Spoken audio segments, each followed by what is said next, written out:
All right, here we go. This will be my last video for my Powerdrive V2 pontoon trolling motor. This one here is going to show you how to put a depth finder on it, if that's what you want to do. If not, choice is yours. I kind of like having one on the front also, so that I know when I'm getting shallow in some of the small creeks and rivers that we ride around here off the Ohio River. So start off, there's the transducer. I could have traded that in, paid an extra $75 to get a trolling motor transducer, but I was like, I don't want to really do all that. So what I did is went to Bass Pro Shops and I got me a adapter. I think it's just a generic one. You just got to find the one that'll fit your style. It fit right on there and it works great. So I don't have any issues with it whatsoever. There's a few videos out here that shows you different ways of doing it. A couple people have drilled holes through this. I did drill a hole up here. But I didn't do the bottom. I just brought it up here and then wire tied it right there. And then you come on up, and this is probably one of the most important spots, and I hope I can get this because of the sun, but I'm sorry for the shaky video here. I'm trying to stay out of the sun here to get it. But if you can see, I'm not sure you're going to be able to see it or not, but if you can see it right there, what I did is I drilled 2 holes and I put a wire tie through it. I just took this cover off and put a wire tie through. Now the reason why I did that, on some of the other videos I saw, people have, well, the one guy, and I mentioned in my other video, he used one of them sticky square things that you put the wire tie on. Of course it fell off, and as I said, I almost ruined my wire. So I did this. I kind of put it on a 45-degree angle so that it works both ways when you're up and down, and maybe I'll show you here at the end what I mean by when it's in the up position. But that's pretty important. That keeps that wire from going into this area right here. So then from there, I'm going to come around here because the sun is crazy. You see the spring. I'm going to back off here a little bit. Hopefully you can see everything. So that is the spring, and basically, if you look up in there, there's 2 slots on either side. You can take that top right off. There's not a whole lot up there on that top. It's just wires, unless you do the iPilot. And then those slots work perfect to put a wire tie through. And then what I did on the spring, if you can see that, a little rubber grommet in there, and put it through the wire tie, and it holds on fine. Now the spring is probably like a 6-inch, I'm going to say like a 1/2 inch by 6-inch spring. It's not real tight.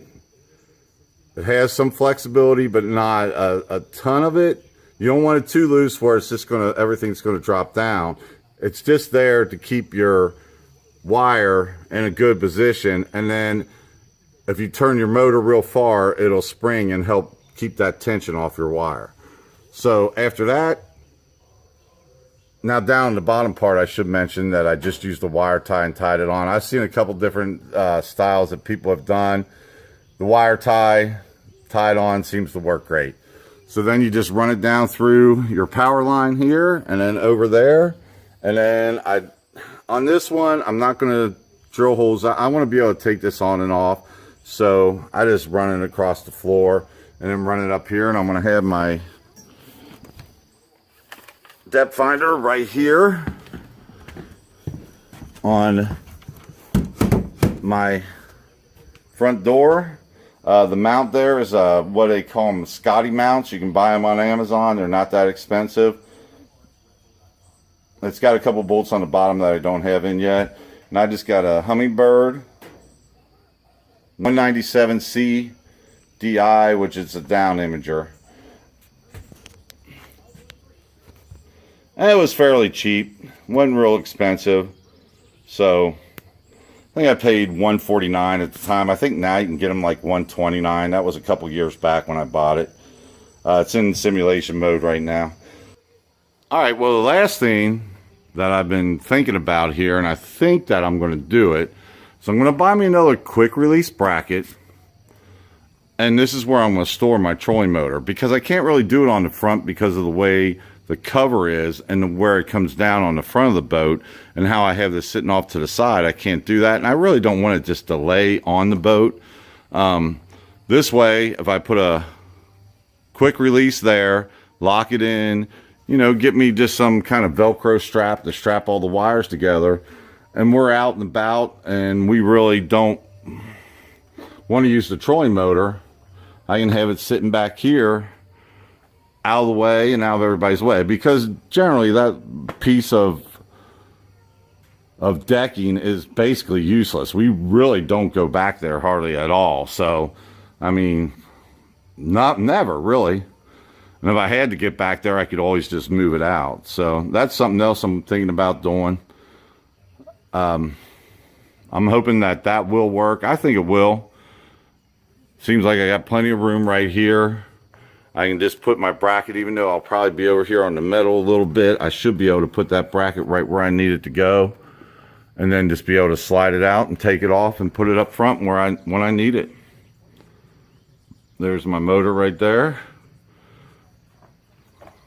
So I think that'll work. I'm definitely going to try that. I'll take a picture of it when I'm done. I guess the last couple things about this Powerdrive V2. The only thing, there's a couple downsides to it. One is it can be a bit of a pain to lift and get up on the boat. In other words, put it in its horizontal position. When I'm out and I'm riding, I'll just pull it straight up and let it vertical. But then you got to bring it down, and also from there, you have to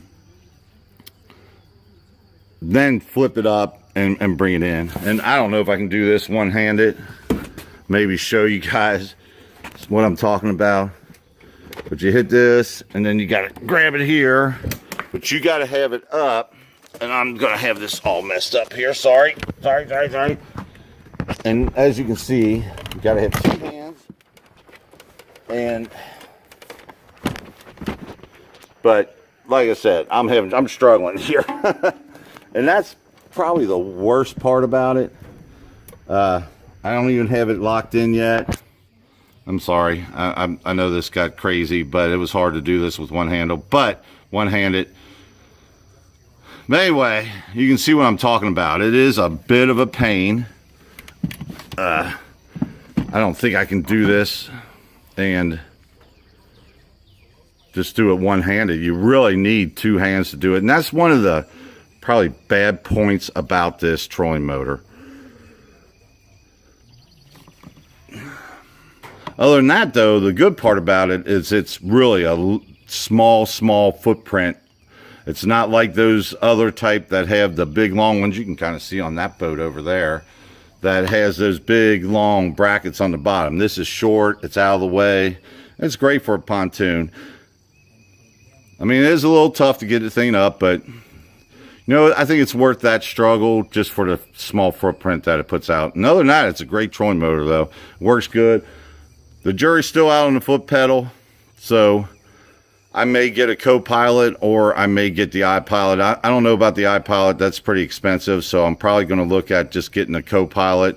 I think you can get them for about $130, $135. I might have to change some of my wiring on the side there to put it on, but I may do it. I got to look and see if it'll actually work, since I have it right up against my tie-off right there. So we'll see. But anyway, that's about it. I just want to show everybody my depth finder and how I put the transducer on and all that. And then basically from there, I just wired it to the back and then just wired it to an extra ACC switch I have on my console or my helm. So that's all I did there, and it works fine. So that's about it. That'll be my last video on this stuff, except for maybe some that I do when I'm out in the water and hopefully catching some fish. So take it easy, and I'll see you next time.